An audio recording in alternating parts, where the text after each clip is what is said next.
Hello, everybody. Welcome to the final word on Kanga TV. We played the Swans tonight. It's round 4. I did say these videos would be filmed in a more casual setting because they're not scripted, and I feel like I just want to talk off the cuff, and I struggle to do that a little bit when I sit down to actually prepare to record. I just wanted to kind of give my thoughts and general feelings towards the game tonight, which I do with these videos. It's sort of a emotional, unscripted approach to the game. I don't know why I feel like this is such a huge game tonight.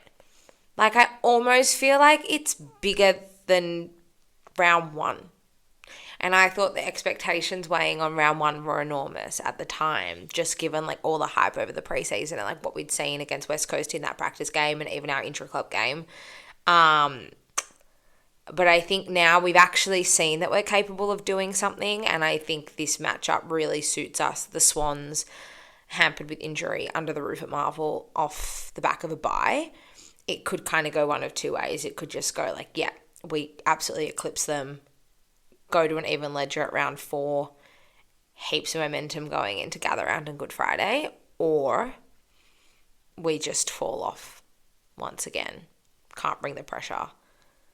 And I really hope that's not the side that shows up tonight. I hope it's not the side that showed up against Adelaide, obviously. But back at home crowd,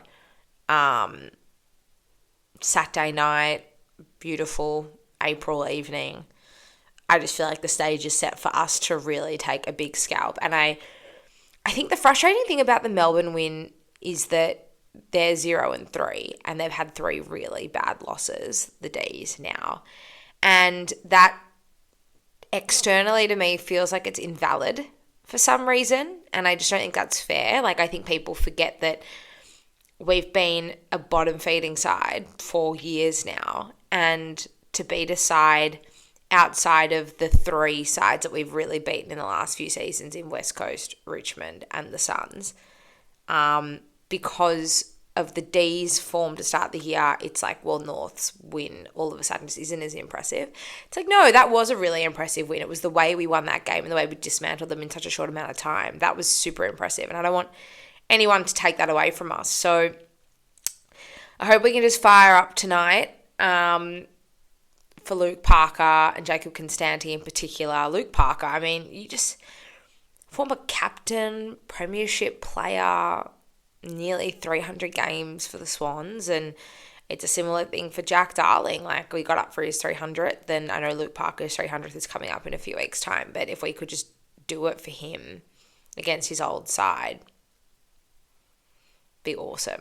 It would be so awesome. And it's not just about them. It's obviously about the rest of them who deserve the wins. And it's about the fans who show up week in, week out and just support the club through thick and thin. And it's been pretty thin in the last few years. So I'll be there at Marvel, as I always am. I'm very, very excited.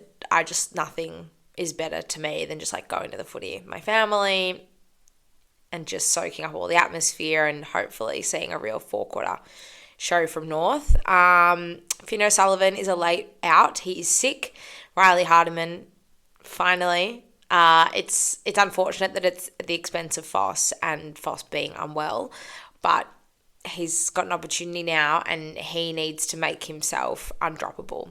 I was talking to someone earlier today and I kind of used the Levi Greenwood in 2014 example. Levi Greenwood was a fringe player at North for so long, couldn't get his body right and just really struggled to break into the side and maintain a spot. And in 2014, a spot opened up for him in the midfield and he took it just so well with both hands and more.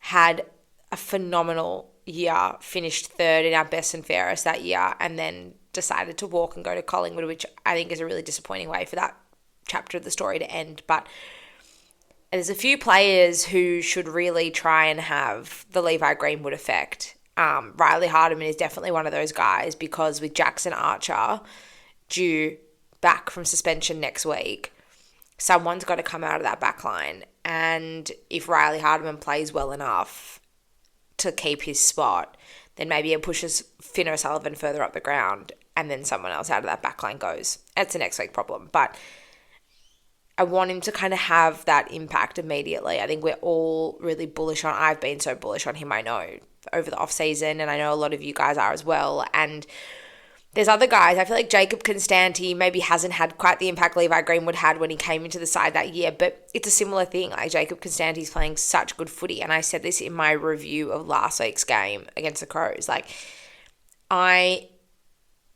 he's been a big surprise packet for me with Jacob Constanti. I just never thought he would be the player that he is for us, and immediately, if that, which has been awesome. It's been great.